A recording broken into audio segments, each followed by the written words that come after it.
میری بہن، میری اماں، میری بچیاں، ہوش سنبھالی ہوئی توجہ کے ساتھ سنو. آج تمہارے کردار کی امت کو ضرورت ہے. آج تمہاری محنت کی امت کو ضرورت ہے. آج تمہاری کوششوں کی امت کو ضرورت ہے. آج تمہارے لگن کی امت کو ضرورت ہے. آج تمہاری فکر کی امت کو ضرورت ہے. اندھیری راتوں میں تمہارے آنسوؤں کی امت کو ضرورت ہے.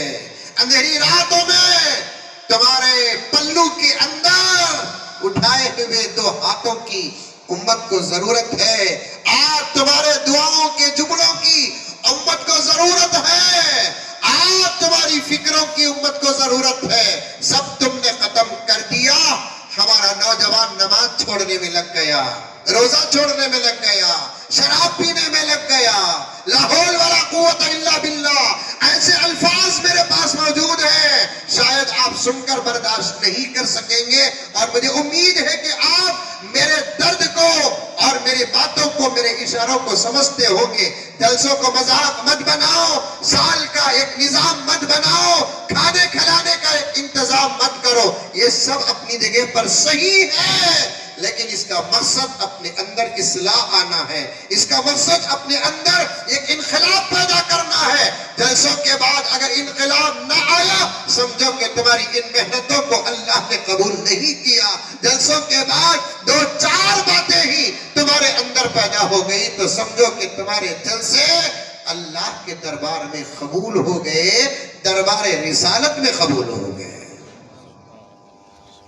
پیرانے پیر محبوب سبحانی شیخ عبدالقادر جیلانی بڑے پیر رحمت اللہ علیہ کی اماں دعاؤں سے لال کو رخصت کر رہی ہے. میری پردے میں بیٹھی ہوئی ماں، تیرے بیٹے کے پاس 2 ویلر ہے، جب باہر نکلتا ہے. تیرے بیٹے کے پاس 4 ویلر ہے، جب باہر نکلتا ہے. تیرے بیٹے کے پاس سفر کی پوری سہولتیں، جب باہر نکلتا ہے. لیکن افسوس کہ تیرے بیٹے کے پاس تیری مقبول دعائیں نہیں.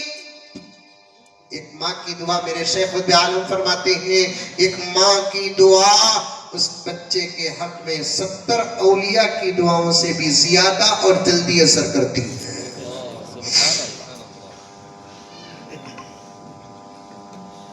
اور ہم اللہ کا شکر ادا کرتے ہیں اور کہتے ہیں ہم کو بھی اللہ نے اس مقام تک پہنچایا تو 4 ہی باتیں ہیں. ایک اللہ اپنا فضل، دوسرا نبی کا صدقہ، تیسرا ہمارے والدین کی دعائیں، چوتھا ہمارے اساتذہ کی محنتیں. ہم نے سب کو لوٹا، سب کو کمایا. ڈھیر ساری دعائیں ملی. تم بھی دعائیں لو، ماں کی، باپ کی دعا لو، بھائی بہنوں کی دعا لو، غریبوں کی، امیروں کی، سب کی اخلاق کے ساتھ دعائیں لو. دعا کرنا بھی نبی کی سنت ہے، دعا لینا بھی نبی کی سنت ہے.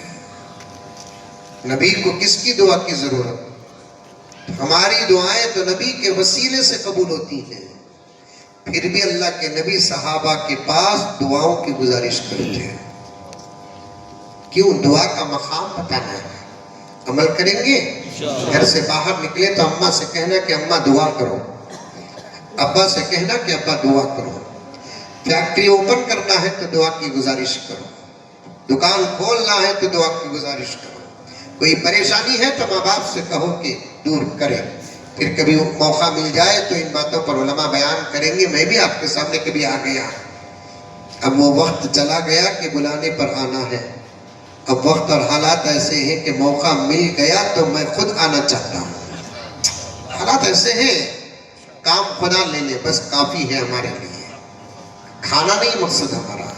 کوئی اچھی بات اللہ تعالیٰ ہماری زبان میں دے دے، آپ تک پہنچ جائے، آپ بدل جائے، ہماری نجات کے فیصلے ہو جائے، جس ہو جائے.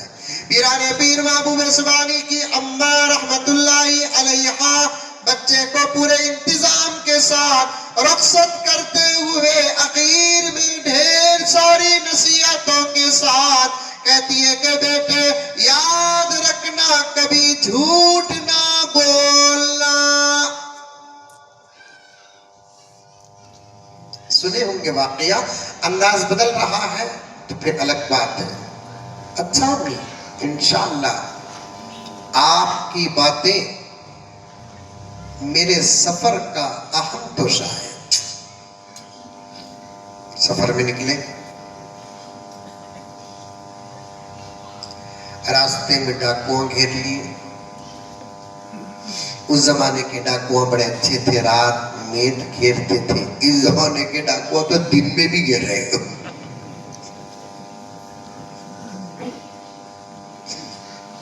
صحیح بول رہا ہوں؟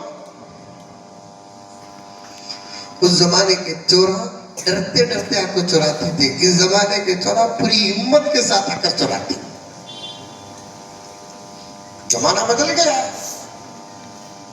ڈاکوؤں نے گھیر لیا. کیا ہے؟ کیا بھی نہیں. جھوٹ بول رہا ہے، لوٹ لیے. لگت تیرے پاس کیا ہے؟ کیا بھی نہیں بھائی میرے پاس. جھوٹ بول رہا ہے، نکال. لوٹ لیے، سب کو لوٹی. حضرت کے پاس ایک ڈاکو آیا. کیا ہے تیرے پاس ننھے منھے چھوٹو؟ کچھ ہے تیرے پاس؟ ہے. کیا ہے؟ سامان ہے. ارے چھوڑ. پیسہ ویسا وہ بھی ہے. کیا ہے؟ ہاں. کتنا ہے؟ 40 دینار ہے. تو اتنا ہمارے ساتھ مذاق کر رہا ہے. سب جنے چھپائے تو دکھا رہا ہے. سو آدمی دکھاتا نہیں سو آدمی چھپاتا نہیں. تیرے پاس نہیں ہے مانے اتنے رات کو ہم نے مذاق کر رہا ہے. ہمارے ساتھ مذاق کرنے کی سزا معلوم کیا؟ چل ہمارے سردار کے پاس چل. لے کر گئے سردار کے پاس. سردار مذاق کر رہا ہے. کیا ہے کہتے؟ سردار پوچھا کیا ہے؟ 40 دینار ہے. کائی کمر میں. نکالو. ڈاکو قریب آتے ہیں. میں اپنی طرف سے بول رہا ہوں، یہ تو کتاب کی بات نہیں ہے. شاید پیر صاحب بولیں گے نہ کرو آؤ نہ کو مائک نکال کے دیا. تو تمہیں نکالتے نکالتے ہاتھ آگاتے بھی چلے گئے. تو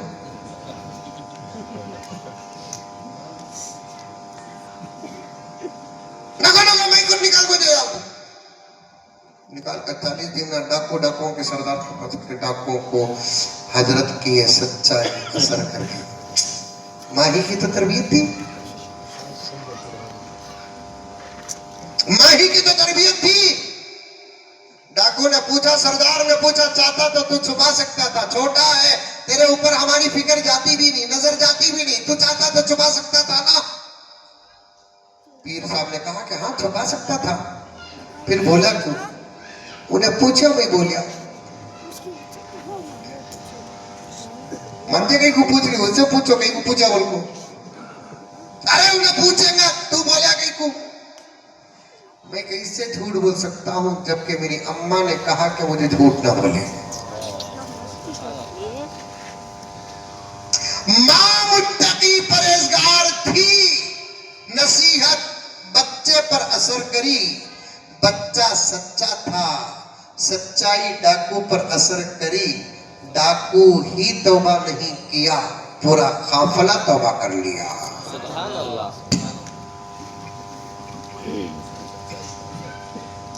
ماں سچی تھی، اچھی تھی، اللہ سے ڈرنے والی تھی، نبی سے سچی محبت کرنے والی تھی.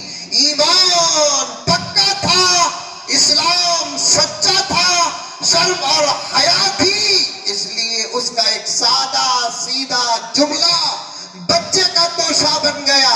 اور بچے نے اپنی ماں کی یہ مضبوط نصیحت کو چھوڑا نہیں، پکڑ کر رکھا. استعمال کرنے کا وقت آیا نہیں. خدا لا کر بتا رہا ہے، جس کو تم پیر مانتے ہو وہ اونٹ پتیاں سلگا کر پیر نہیں بنا. جس کو تم پیر مانتے ہو وہ 10 میٹر کا کپڑا لپیٹ کر پیر نہیں بنا. جس کو تم پیر مانتے ہو وہ نمازیں چھوڑ کر پیر نہیں بنا. جس کو تم